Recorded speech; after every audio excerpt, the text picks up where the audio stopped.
Hello students, welcome to my channel Bhuban Sir Classes. Question answer solving সিরিজের অর্থাৎ text এক্সামিনেশনের যে question পেপারগুলি আমি তোমাদের সামনে নিয়ে এসেছিলাম রানীগঞ্জের মধ্যে বিভিন্ন স্কুলের বাছাই করা, সেটার এটা লাস্ট ভিডিও। আমি চেষ্টা করব এই ভিডিওর মধ্যে যে স্কুলটি আমি বেছেছি অর্থাৎ গান্ধী মেমোরিয়াল গার্লস হাই স্কুলের পুরো এমসিকিউ অর্থাৎ 36 মার্কসের সম্পূর্ণ কোশ্চেন তোমাদেরকে এই ভিডিওর মধ্যে সলভ করা। তো চলো বেশি সময় নষ্ট না করে দেখে নাও তোমাদের স্ক্রিনে কি কোশ্চেন এসেছে। দেখো, প্রথম কোশ্চেন বলেছে এলপিজি এর মুখ্য উপাদান হলো, তাহলে এলপিজি এর মুখ্য উপাদান হচ্ছে butane, option number D. Next, পরম স্কেলে জলের স্ফুটনাঙ্ক কত? তাহলে পরম স্কেলে জলের স্ফুটনাঙ্ক আমাদেরকে বার করতে হলে আমাদেরকে প্রথমে জানতে হবে জলের নরমাল স্কেলে অর্থাৎ সেলসিয়াস স্কেলে স্ফুটনাঙ্ক কত। সেলসিয়াস স্কেলে জলের স্ফুটনাঙ্ক হচ্ছে 100 ডিগ্রি সেলসিয়াস। এখান থেকে যখনই আমরা কেলভিনে নিয়ে যাব সেখানে আমরা কি করব 273 আমরা অ্যাড করব, তাহলে কত দাঁড়াচ্ছে 373 কেলভিন। এটা হচ্ছে জলের পরম স্কেলে স্ফুটনাঙ্ক। নেক্সট কোশ্চেন দেখো কি বলেছে। নেক্সট কোশ্চেন বলেছে প্রমাণ চাপ ও উষ্ণতায় নিচের কোনটির আয়তন 22.4 লিটার হবে? তাহলে যেটির অ্যান্সার 1 মোল দাঁড়াবে সেটিরই অ্যান্সার আমাদের কি হবে 22.4 লিটার। তাহলে দেখো অপশনের মধ্যে যেটা দিয়েছে সেটা হচ্ছে 44 গ্রাম CO2। এবার কেন 44 গ্রাম CO2 টা আমরা বেছে নিচ্ছি? 44 গ্রাম CO2 তে 44 গ্রাম বলে দিয়েছে CO2, তাহলে CO2 এর আণবিক ওজন কত? CO2 এর আণবিক ওজন দাঁড়াচ্ছে 44, তাহলে 44 গ্রাম বলেছে তার জন্য 44 কাটাকাটি গেলে কি দাঁড়াবে 1 মোল। তাহলে অ্যান্সার কোনটা হচ্ছে?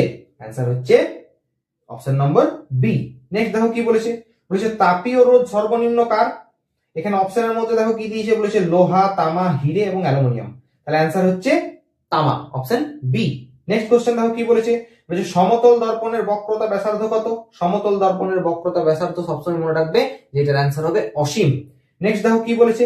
নেক্সট বলেছে দন্ত চিকিৎসকগণ এদের মধ্যে কোনটি ব্যবহার করেন? তাহলে আমরা সবাই জানি দন্ত চিকিৎসকগণ দাঁতের ডাক্তাররা ব্যবহার করে অবতল দর্পণ। নেক্সট দেখো কি বলেছে। বলেছে বিওটি একক প্রকৃতপক্ষে কোন ভৌত রাশির পরিমাপের একক? এই কোশ্চেনটি কিন্তু 2025 এর মাধ্যমিক পরীক্ষায় এসেছিল। তাহলে অ্যান্সার কি হবে? অ্যান্সার হচ্ছে তড়িৎ শক্তি, এবং এটাকে আমরা কিলোওয়াট পার আওয়ার বা কিলোওয়াট পার ঘন্টা হিসাবেও আমরা কিন্তু জানি। তাহলে অ্যান্সার হচ্ছে সি, অ্যান্সার হচ্ছে এ, তড়িৎ শক্তি। নেক্সট দেখো কি বলেছে। নেক্সট বলেছে ফিউজ তারের বৈশিষ্ট্য হলো, তাহলে ফিউজ তারটা কি? যেটার জন্য আমাদের ঘরে শর্ট সার্কিট হতে বাধা দেয়।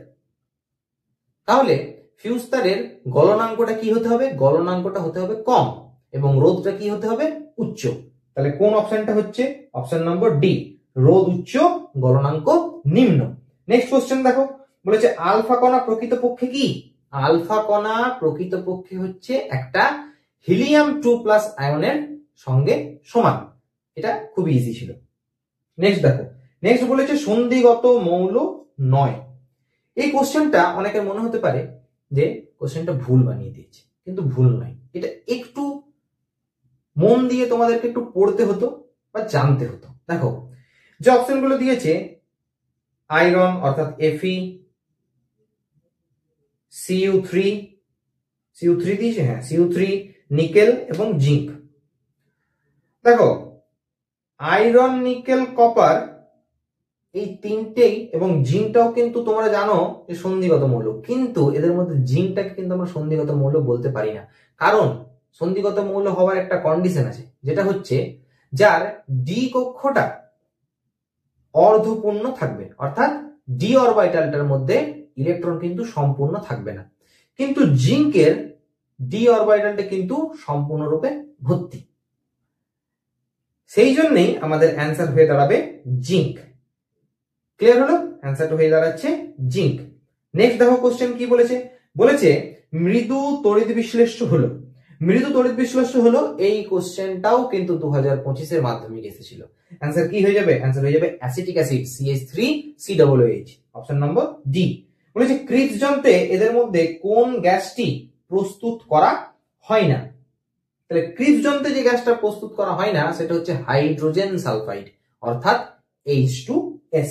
নেক্সট দেখো কি বলেছে, বলেছে কোনটি আর্দ্র অ্যামোনিয়াকে শুষ্ক করতে ব্যবহার করা হয়। সবসময় মনে রাখবে অ্যামোনিয়াকে শুষ্ক করতে কেবলমাত্র পোড়া চুনি ব্যবহার করা হয় অর্থাৎ CaO। নেক্সট কোশ্চেন দেখো, বলেছে কোন ধাতু সংকরে জিঙ্ক বর্তমান। এই কোশ্চেনটা কিন্তু রানীগঞ্জ বয়েজ এবং সিয়ারসল গার্লসও এসেছিল। অ্যান্সার কি হবে? Bronze, option number C. Next দেখো কি বলেছে, বলেছে কোনটি সম্পৃক্ত হাইড্রোকার্বন। দেখো একটা জিনিস, এটা মুছে দিই একটু আমি। সম্পৃক্ত হাইড্রোকার্বন হতে গেলে একটা শর্ত আছে। শর্তটা কি? শর্তটা হচ্ছে কার্বনের সাথে কার্বনের বন্ডিংটা কিন্তু এক বন্ধনে হতে হবে। তাহলে এখানে যে অপশনগুলো দিয়েছে C2H2, C2H4, C2H6 এবং আরেকটা দিয়েছে C2H8, তাই তো? C3H6 দিয়েছে একটা। তাহলে এদের মধ্যে কোনটাতে কার্বন কার্বন এক বন্ধন দ্বারা যুক্ত হচ্ছে? দেখো C2H4 এ কার্বন কার্বন এক বন্ধন কি আমরা পাচ্ছি? কার্বন কার্বন এক বন্ধন কিন্তু আমরা পাচ্ছি না C2H4 এ। কেন পাচ্ছি না? কারণ C2H4 যখনই বলবে তখন কার্বন কার্বনের সাথে দ্বিবন্ধন যুক্ত করবে, তাহলে এটা তো আমাদের হচ্ছে না সম্পৃক্ত হাইড্রোকার্বন। তাহলে কোনটা হচ্ছে? একমাত্র হচ্ছে C2H6। কেন? কারণ কার্বন যখনই একটা কার্বনের সাথে সিঙ্গেল বন্ড করবে তার তিনটে হাত ফাঁকা থাকছে। এই তিনটে হাতে প্রতিটা হাতে কি থাকছে? হাইড্রোজেন থাকছে। তাহলে অ্যান্সারটা আমার কি হয়ে যাচ্ছে? অ্যান্সারটা হয়ে যাচ্ছে C2H6। এটা কিন্তু সোজা কোশ্চেন ছিল। দেখো নেক্সট কোশ্চেন আমাদেরকে কি বলেছে? নেক্সট কোশ্চেন আমাদেরকে বলেছে গ্রুপ বি তে। দেখো কি বলেছে, বলেছে ট্রোপোস্ফিয়ারের উচ্চতা বাড়ার সঙ্গে সঙ্গে উষ্ণতার ড্যাশ। ট্রোপোস্ফিয়ারে যখনই আমরা যে স্তরে থাকি সেটাই ট্রোপোস্ফিয়ার। তাহলে ট্রোপোস্ফিয়ারের উচ্চতা যত বাড়বে উষ্ণতা তত কমবে। নেক্সট দেখো কি বলেছে, অথবাটা বলেছে বায়োগ্যাসের একটি ব্যবহার লেখো। তাহলে বায়োগ্যাসের যদি আমাকে ব্যবহার লিখতে হয় তাহলে কি হিসাবে লিখবো?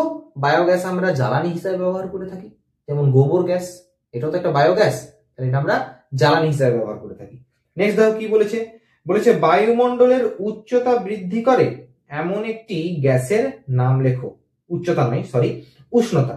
বায়ুমণ্ডলের উষ্ণতা বৃদ্ধি করে সমস্ত গ্রিন হাউস গ্যাসগুলি, যেমন CO2, CFC ইত্যাদি। ওকে, নেক্সট কোশ্চেন দেখো, বলেছে এসআই পদ্ধতিতে গ্যাসের চাপের একক কি? গ্যাসের চাপের একক এটা আমরা একদম প্রথম ক্লাসেই যখন গ্যাসের আচরণ তোমরা পড়েছিলে তখনই জেনেছো, কি? পাস্কেল অর্থাৎ newton per metre square. Next দেখো কি বলেছে, বলেছে চার্লসের সূত্রে ভি বনাম টি লেখচিত্রের প্রকৃতি কি? তাহলে চার্লসের সূত্রে ভি বনাম টি লেখচিত্রের প্রকৃতিটা কোনটা? ভি বনাম টি লেখচিত্রের প্রকৃতি হচ্ছে সরল রৈখিক, কিন্তু যেটা মূল বিন্দুগামী নয়। কেন নয়?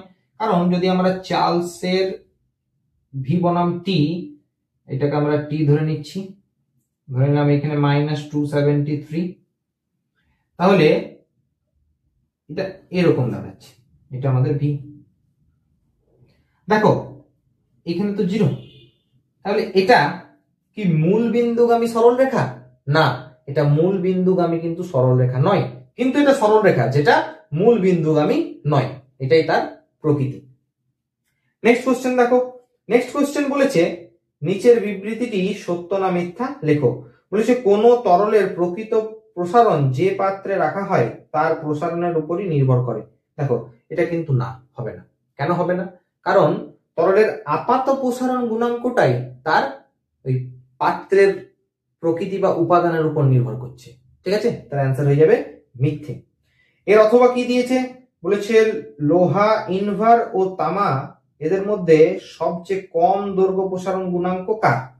তাহলে লোহা, ইনভার, তামা বলে দিয়েছে, তাহলে অ্যান্সার হয়ে যাবে ইনভার, একদম সঠিক এটা। নেক্সট দেখো কি বলেছে, বলেছে আলোক রশ্মি লঘু মাধ্যম থেকে ঘন মাধ্যমে গেলে আপাতন কোণ ও প্রতিসরণ কোণের মধ্যে কোনটি বড় হবে? কি বলেছে? ঘন মাধ্যম থেকে লঘু মাধ্যমে যাবে। এটা একটু বুঝবো আমরা। ঘন মাধ্যম থেকে লঘু মাধ্যমে যাচ্ছে। দেখো, আলো যখনই ঘন থেকে লঘু মাধ্যমে, সরি দাগটা টেরা বাঁকা হয়ে গেছে, একটু সোজা করে নি। আলো যখনই ঘন মাধ্যম থেকে লঘু মাধ্যমে যাবে, ধরে নাও এটা হচ্ছে ঘন মাধ্যম, এটা ঘন আর এটা হচ্ছে লঘু। তাহলে যখনই আলো ট্রাভেল করবে ঘন থেকে লঘুতে, এটাকে আমি একটা ইমাজিনারি লাইন ধরে নিলাম,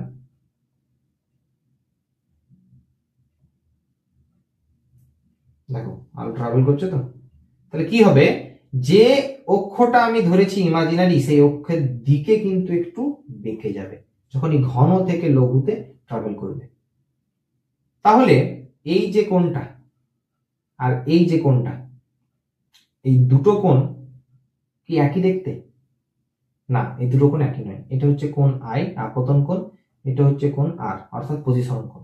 তাহলে কোণ আরটা কিন্তু ছোট হবে কার চেয়ে? কোণ আয়ের চেয়ে। তাহলে কোনটা বড়? আপতন কোণটা বড়, এটা মনে রাখতে হবে। দেখো নেক্সট কোশ্চেন কি বলেছে? বলেছে কোন ধরনের লেন্স দ্বারা হর্ষ দৃষ্টির প্রতিকার করা হয়? একদম সোজা, অবতল লেন্স দ্বারা। নেক্সট কোশ্চেন দেখো, বলেছে একটি অর্ধ পরিবাহীর উদাহরণ দাও। তাহলে অর্ধ পরিবাহীর উদাহরণ কি হবে? হবে সিলিকন অর্থাৎ এসআই এবং জার্মেনিয়াম অর্থাৎ জিই।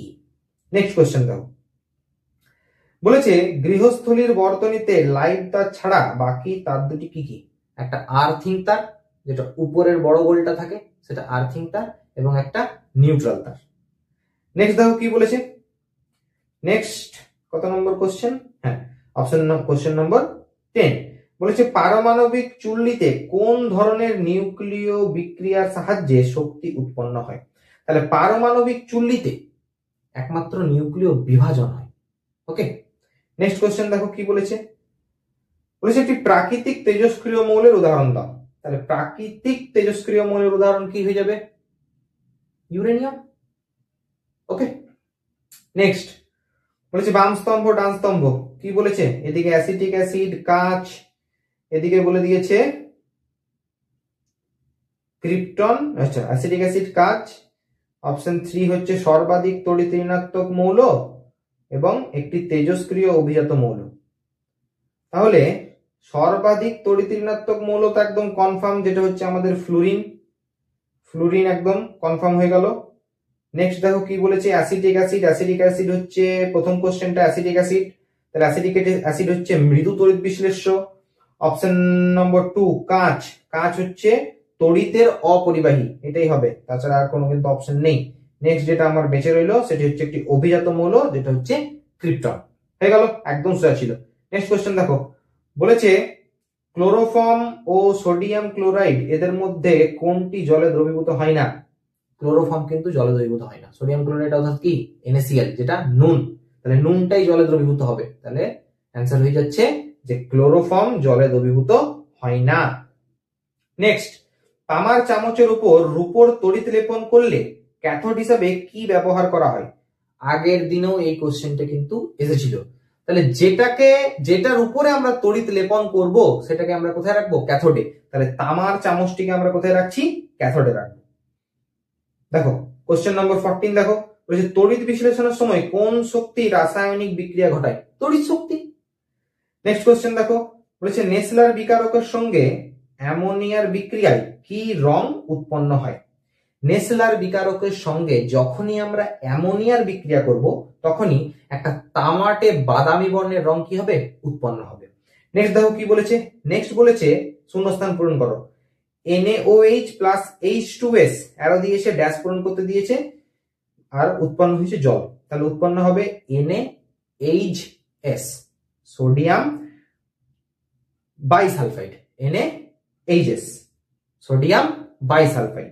নেক্সট দেখো কোশ্চেন কি বলেছে? ক্ষার ধাতুগুলি দীর্ঘ পর্যায় সারণীর কোন গ্রুপের অন্তর্গত? গ্রুপ 1 দীর্ঘ পর্যায় সারণীর। দীর্ঘ পর্যায় সারণী বলতে গেলে বোঝায় আধুনিক পর্যায় সারণী, যেটা গ্রুপ 1 এ অবস্থান করছে। নেক্সট কোশ্চেন কি বলেছে? বলেছে মিথেনে কার্বনের 4টি যোজ্যতা কিভাবে বিন্যস্ত থাকে। কিভাবে বিন্যস্ত থাকে, আগের দিনে এই সেম কোশ্চেন এসেছিল, তোমাদেরকে দেখিয়েছিলাম রানীগঞ্জ বয়েজ এবং সিয়ারসোল গার্লস হাই স্কুলে। মিথেনে যে যোজ্যতাটা থাকে সেটা হচ্ছে মিথেন অর্থাৎ CH4। তাহলে কার্বন তার 4টে হাতে হাইড্রোজেনকে ধরে আছে, এটা একটা চতুস্থলকীয় গঠন তৈরি করে যার বন্ধন কোণের মান হচ্ছে 109 ডিগ্রি 28 মিনিট। কি ছিল না সোজা, একেবারে ইজি। তাহলে আজকে আমি তোমাদের রানীগঞ্জের বাছাই করা বিশেষ বিশেষ স্কুলের টেস্ট এক্সামিনেশনের কোশ্চেন পেপারগুলি তোমাদেরকে সলভ করিয়ে দিলাম। নেক্সট যে ভিডিওটা আসবে সেটা হচ্ছে আয়নীয় বন্ধন এবং সমযোজী বন্ধনের ইয়ারলি কোশ্চেন। তো চোখ রেখো ইউটিউব চ্যানেলে। ভালো লাগলে ভিডিওটি লাইক করো, শেয়ার করো, বন্ধুদের মধ্যে পাঠাও এবং সাবস্ক্রাইব করো গুগন স্যার ক্লাসেস এই চ্যানেলটিকে। আজকের মতন এইটুকুই, তোমরা মন দিয়ে পড়াশোনা করো।